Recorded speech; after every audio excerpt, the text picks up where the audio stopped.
In the shadowy underworld of Detroit's bustling streets lies a subculture that operates by its own rules, where loyalty is prized above all else, and betrayal carries the gravest consequences. For decades, these motorcycle gangs have carved out their territory, establishing dominance through a potent blend of brotherhood, violence, and a code of silence. But behind the leather jackets and roaring motorcycles lies a web of intrigue and betrayal, where allegiances are fragile and loyalties can shift like the wind. But can trust truly exist in a world where betrayal lurks around every corner? And what consequences await those who dare to challenge the unwritten laws of the biker underworld? Well, join us on this gripping journey as we peel back the layers of deception and reveal the truth behind the deepest betrayal, lurking within Detroit's outlaw biker underworld. In the early hours of October 4, 2013, a task force led by the Bureau of Alcohol, Tobacco, Firearms, and Explosives, also known as ATF, gathered outside a modest brick house on Edinburgh Road. Their target? A man named Marvin Nicholson, a lifelong resident of Detroit, known for his job as a bartender. But Nicholson was more than just that. He was entangled in a brewing conflict among various outlaw motorcycle clubs spanning the Midwest. The ATF agents, armed and ready, made their presence known with a loud announcement before launching a flashbang grenade into the home and ramming the door open. Amidst the chaos, they heard 4 distinct gunshots emanating from a nearby bedroom. Undeterred, they continued their operation and eventually arrested Nicholson, who was found mostly unclothed. However, it wasn't until later that they uncovered 4 freshly fired bullets, halted midair by a sturdy doorframe, mere inches away from Nicholson's room. But Nicholson claimed he thought he was being targeted by robbers, not law enforcement, and had fired in self-defense. Inside the residence, agents discovered 3 firearms, including the one Nicholson had discharged. This raid on Nicholson's home was just one of many conducted by the ATF across Michigan that day. Their primary objective: dismantle the Phantom Motorcycle Club, a group of self-styled outlaw riders known for hosting clandestine parties, organizing interstate motorcycle runs, and boasting themselves as the toughest motorcycle club in the Detroit area. While the Phantoms insisted they were merely a gathering of like-minded individuals bonding over a shared love of the open road, the ATF saw them differently. Beneath the surface lay a tangled web of allegiances, rivalries, and simmering tensions. The ATF saw them as a potential powder keg ready to explode at any moment. They believed that by executing search warrants on Phantom Club members on that fateful October day, they had averted what could have been one of the deadliest biker gang massacres in U.S. history. By serving search warrants and apprehending members, they hoped to disrupt any plans for violence and restore peace to the region. In the aftermath of the raids, Nicholson and his associates found themselves facing a barrage of charges, ranging from weapons offenses to conspiracy. The once proud Phantoms now faced scrutiny and legal battles that threatened to tear their club apart. This raid and subsequent arrests shed light on the deep-seated tensions and rivalries within Detroit's outlaw biker scene. Behind the facade of brotherhood and camaraderie lies a world fraught with violence, power struggles, and law enforcement crackdowns. The raid sent shockwaves through Detroit's motorcycle community and beyond. For the Phantoms, it was a rude awakening, a stark reminder of the scrutiny they faced from law enforcement. Yet, for the ATF, it was a strategic maneuver aimed at disrupting criminal networks and safeguarding public safety. Before we delve into the gripping world of Detroit's outlaw biker clubs, let's take a step back and understand how these groups came to be. It all started back in the late 1960s, during a time of cultural upheaval and change in America. The Phantoms Motorcycle Club emerged in Chicago. This was part of a larger trend that saw the formation of numerous motorcycle clubs across the nation, a phenomenon that had its roots in the early to mid-20th century. This surge in motorcycle club formations was influenced by a combination of factors, including pop culture, government policies, and a romanticized ideal of freedom and individualism. Following World War II, the United States government found itself with a surplus of ground-moving equipment, including motorcycles, which were made available to returning combat veterans either for free or at very low prices. This accessibility played a significant role in fueling the rise of motorcycle culture, as many veterans sought to fill a void in their lives with the sense of freedom and adventure that riding provided. During this time, the image of the rugged, individualistic biker traversing the open road became increasingly popular, supplanting the cowboy as the embodiment of Western freedom. Interestingly, the American Motorcyclist Association, in an attempt to counter the negative stigma associated with so-called outlaw bikers, stated in the late 1940s that 99% of motorcycle clubs were law-abiding and composed of upstanding citizens. However, outlaw motorcycle clubs seized on this, proudly adopting the moniker of one-percenters as a badge of honor, signifying their rejection of societal norms and authority. Among the most successful one-percenter clubs were the Hells Angels, the Mongols, and the Outlaws, which formed massive organizations with influence that stretched across regions. These clubs were supported by satellite clubs-affiliated groups and fiercely defended their territory from outsiders. However, not all clubs achieved the same level of success. Some lived in the shadow of their larger counterparts, claiming the same exclusivity while struggling to balance the need for expansion with maintaining standards.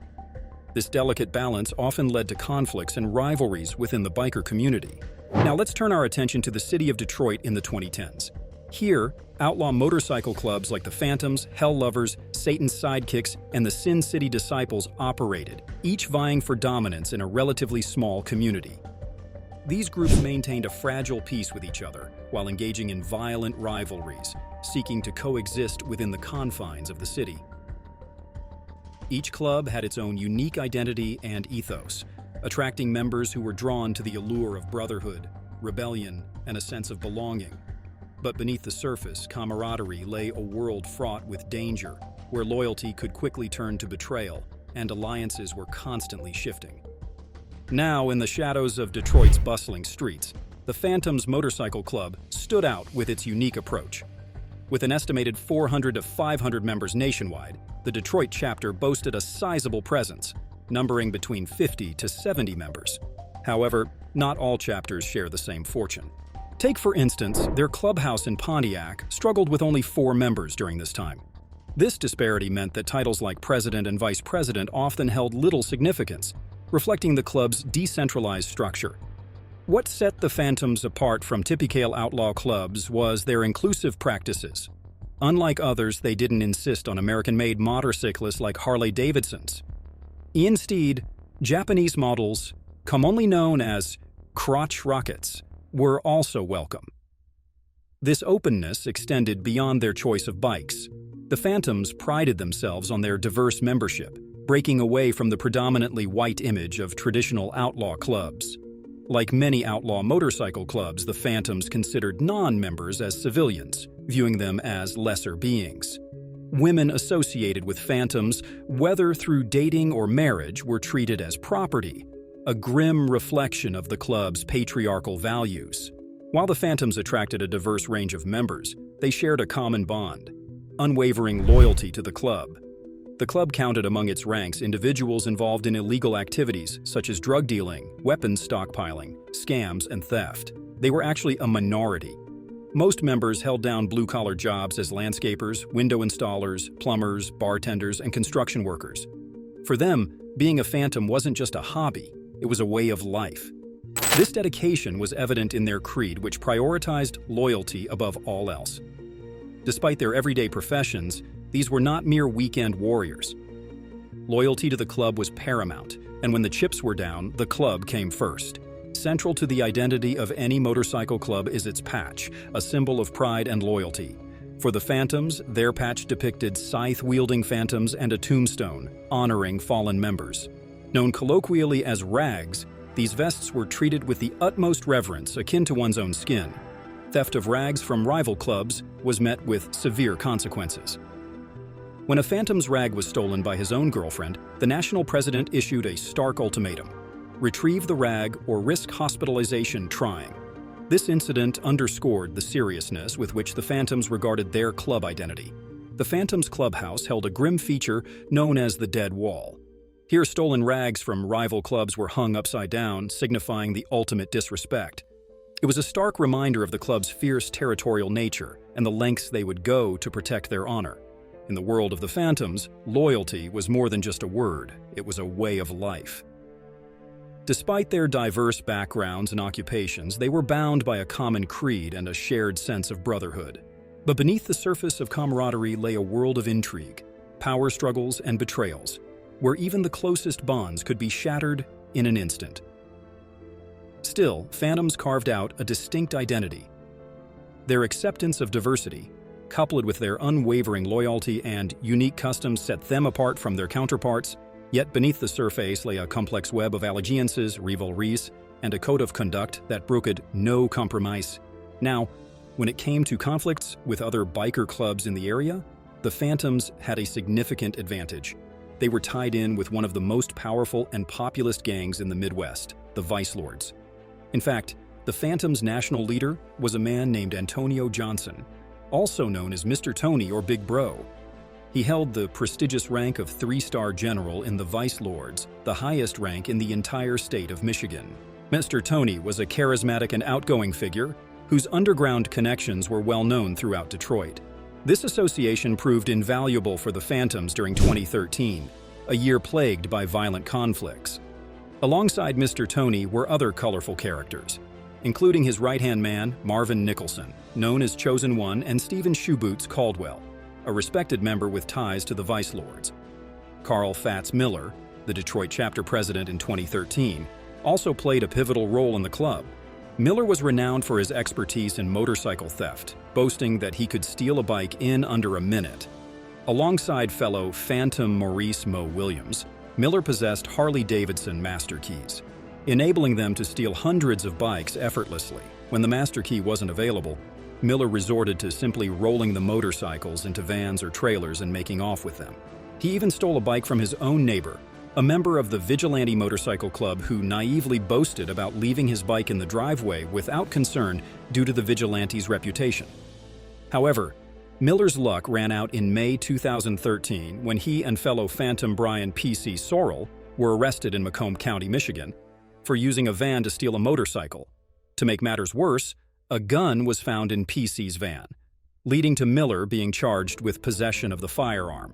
Miller's frustration reached a boiling point when he felt unjustly blamed for PC's gun possession. It was merely the latest in a series of grievances he harbored against the club. Less than a year prior, in June 2012, he was tasked with retrieving the vest of a dropout Phantom member named Dirty Red. However, this mission ended in disaster when Miller was ambushed, shot in the stomach, and left in a coma for over a month. Despite his sacrifice, Miller felt abandoned by his fellow Phantoms, especially as no retribution was sought against Dirty Red. Frustrated and facing the prospect of prison, Miller saw an opportunity to turn the tables. He offered to cooperate with law enforcement as an informant, hoping to negotiate his way out of trouble. Coincidentally, at the same time, ATF Special Agent Jared Marsh was diligently building a case against the Phantoms, desperately in need of an insider. Miller seized the chance to become a snitch, offering to secretly record his friends committing crimes. With this agreement, Marsh stumbled upon a stroke of luck rarely found in the world of outlaw motorcycle clubs, where stringent vetting processes aim to prevent precisely such betrayals and infiltrations. With Miller on board, Marsh had gained an insider perspective that could prove invaluable in dismantling the Phantom's operations. Miller wasted no time in fulfilling his agreement, secretly recording his associates as they continued their criminal activities. Now, one notable example of the difficulties federal authorities faced unfolded in Denver, Colorado, around the same time as the events we're exploring in Detroit. Here, the FBI found themselves embroiled in a high-stakes operation to infiltrate the Hell's Lovers Motorcycle Club using an undercover agent. This agent, believing he was making headway in the investigation, found himself confronted at a Hell's Lovers party. One member, suspicious of his true identity, accused him point-blank of being a federal agent. In a tense moment, the agent was given 3 options to prove otherwise: ingest cocaine, smoke marijuana, or perform a sex act on a prostitute present at the party. Now let's shift our focus back to Detroit, particularly to the late summer of 2013, where tensions between 2 rival clubs, the Satan Sidekicks and the Phantoms, were escalating dangerously. The situation was exacerbated when the Sidekicks refused to meet with a figure known as Mr. Tony. In response, Mr. Tony issued a decree for the Phantoms to take aggressive action, ordering them to steal Sidekicks' vests whenever possible. This decree led to a series of violent incidents, including an attempted robbery at a gas station, where two Phantom members allegedly beat a sidekick so severely that his head swelled up. Another disturbing incident occurred at a party hosted by the Hell's Lovers, ironically intended to ease tensions between hobbyist and outlaw motorcycle clubs. During this event, the Phantoms crashed the party, dragging a sidekick into a back room at gunpoint. They proceeded to beat him mercilessly, demonstrating their willingness to use force to assert dominance. But this was not the first time the Phantoms resorted to violence. Just a year prior, in October 2012, a Michigan Phantom had shot and wounded two members of the Zulus Motorcycle Club at a party in Columbus, Ohio. Then, on September 8th and 9th, 2013, a group of Phantoms set their sights on the clubhouse of another motorcycle club called the Soul Devils. Their aim was to confront Satan's sidekicks, whom they believed would be present. Among this group was a man named Miller, who would later find himself at the center of controversy. Also present were individuals like Roger Valdez, also known as June, and PC, who had previously been involved in motorcycle theft with Miller. In the early hours of September 9th, a tense encounter unfolded between two rival biker gangs, the Sidekicks and the Phantoms, outside a clubhouse in Detroit. Leon McGee, a member of the Sidekicks, was leaving with his wife when a confrontation erupted. As fate would have it, a member of the Phantoms named June had just stepped out of his truck when McGee appeared. Without warning, June threw a punch at McGee's head, sparking a violent altercation. Despite being significantly smaller, McGee remained composed, but he was quickly overwhelmed as other sidekicks joined in the attack, beating him while his wife looked on in horror. In a desperate bid for defense, McGee urged his wife to grab a weapon, but his words were misinterpreted by a Phantom named Miller as a call for a firearm. Panic ensued as Miller shouted "gun," prompting others to draw their guns, escalating the confrontation further. Amidst the chaos, McGee brandished a knife, ready to defend himself.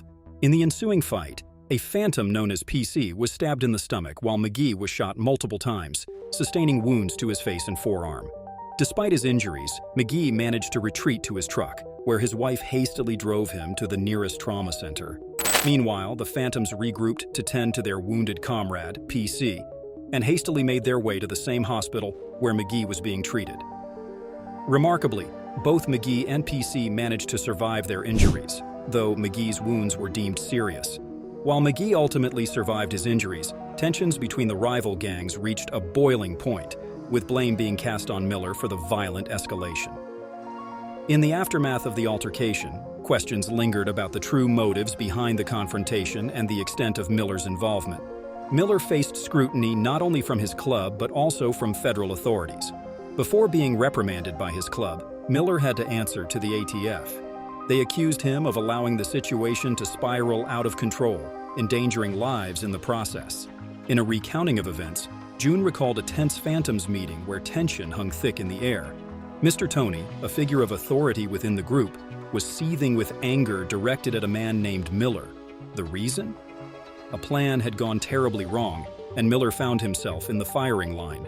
Miller, in a desperate attempt to salvage his reputation, attempted to defend his actions. But when he caught sight of June, he instinctively shifted blame, accusing June of acting prematurely by attacking a man named McGee before the others were ready. However, June swiftly countered this accusation by admitting his involvement in the altercation, boldly stating, "You know what, man, I shot the dude in the face." Later, June claimed he had actually fired a warning shot into the air, pinning the actual shooting on someone referred to as PC. Adding fuel to the fire, McGee, the victim of the altercation, later identified PC as the assailant who shot him, adding credibility to June's account. But Miller's troubles didn't end there. Before facing the wrath of the Phantoms, he received a stern talking to from the ATF, the Bureau of Alcohol, Tobacco, Firearms, and Explosives.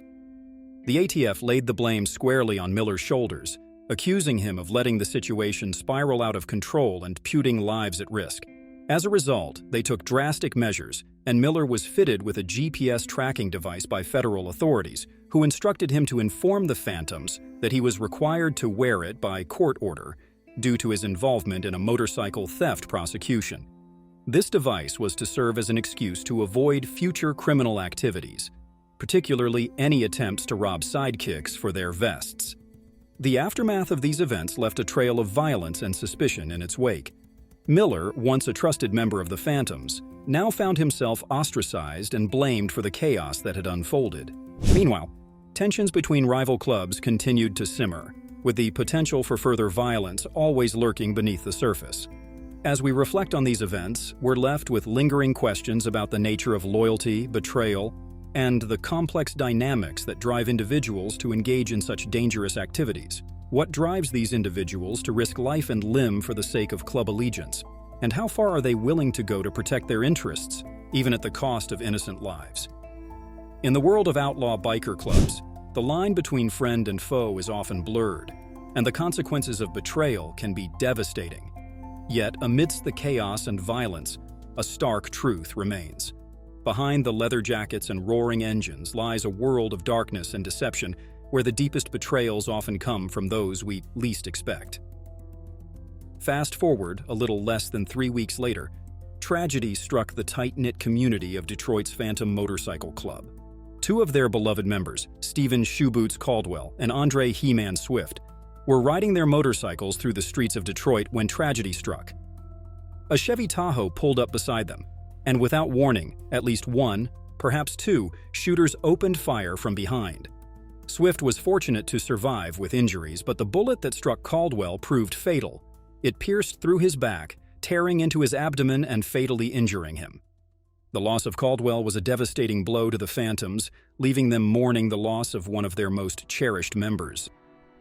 What made the tragedy even more unbearable was the sense of betrayal that accompanied it.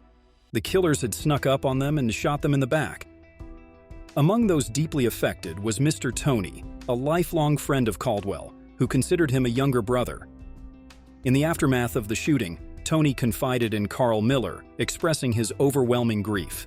As Caldwell lay on life support, Tony was beside himself with sorrow.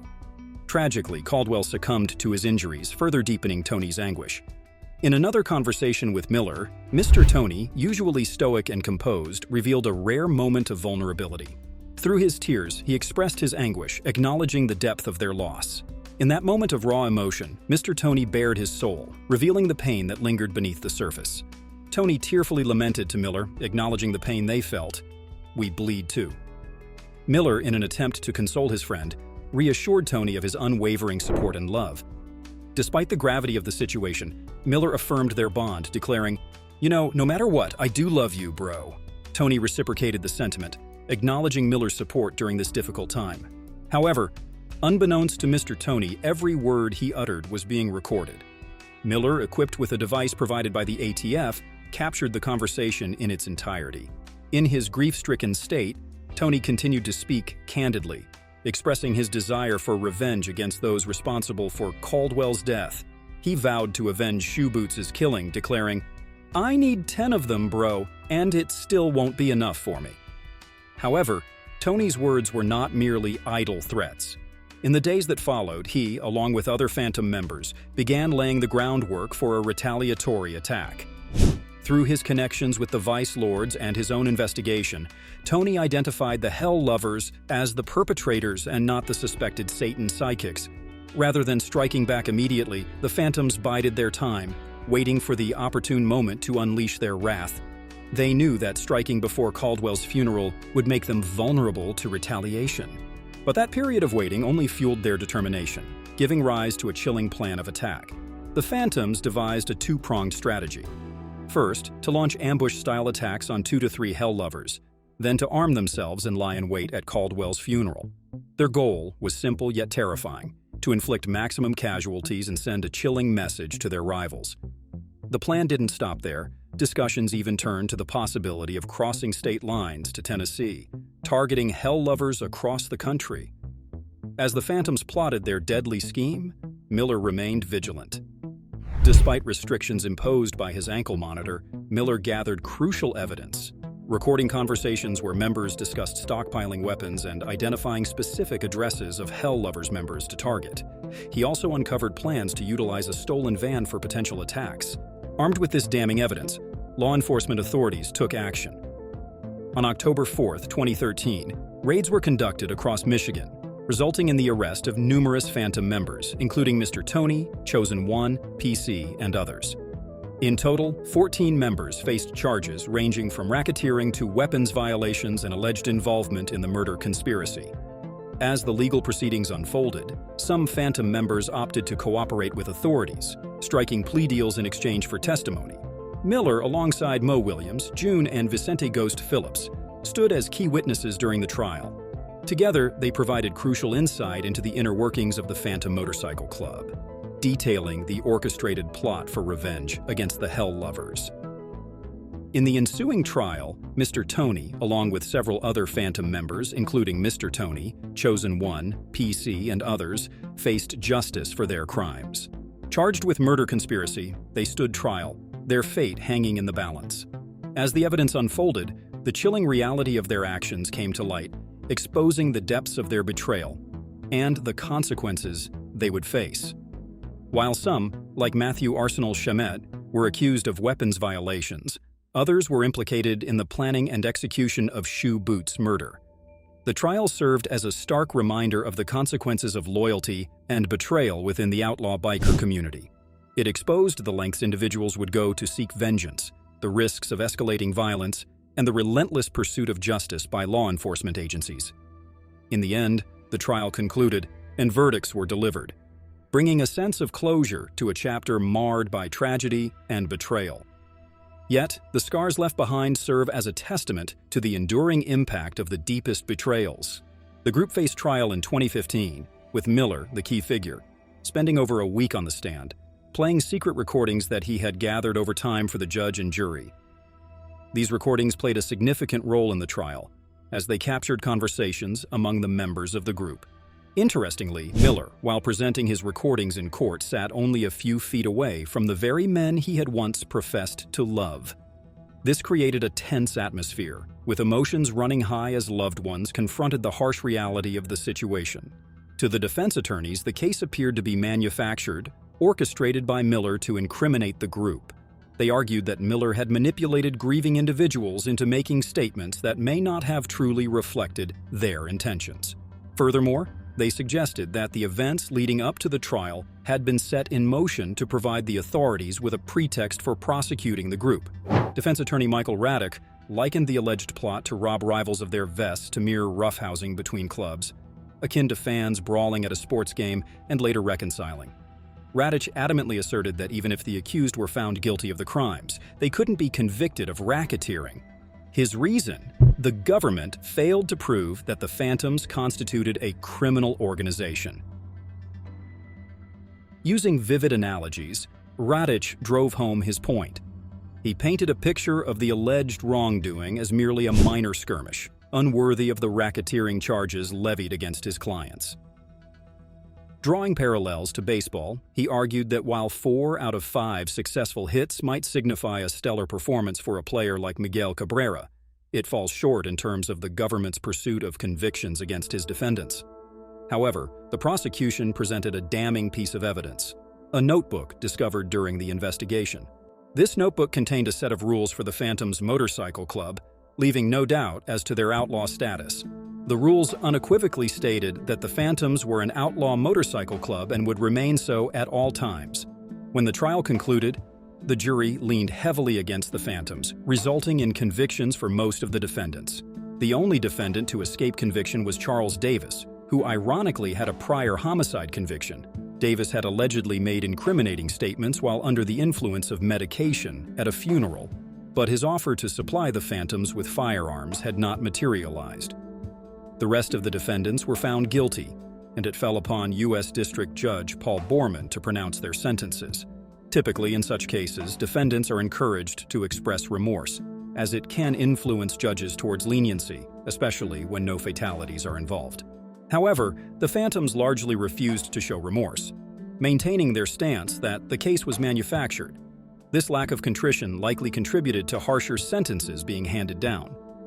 With reminders of the violence during the ATF raid fresh in Judge Paul Borman's mind, the sentences were handed down. Tony received 40 years in federal prison. Mr. Tony received 35 years. Brian PC Sorrell received 21 years for shooting Leon McKee. and the remaining defendants received sentences approaching a decade. Among those sentenced, Brian Jackson stood out for his impassioned plea in court. He highlighted his contributions to the community as a construction worker and insisted he never engaged in violence. Jackson emphasized that his conviction was based solely on relaying information about a meeting where a murder plot was discussed. Despite his plea, he was sentenced to 8 years in prison. In the end, the fallout from the trial underscored the stark reality of the consequences of involvement in criminal activities. Despite claims of loyalty and brotherhood, the members of the group found themselves facing lengthy prison sentences. Their refusal to accept responsibility and show remorse only exacerbated their predicament, resulting in harsher punishments.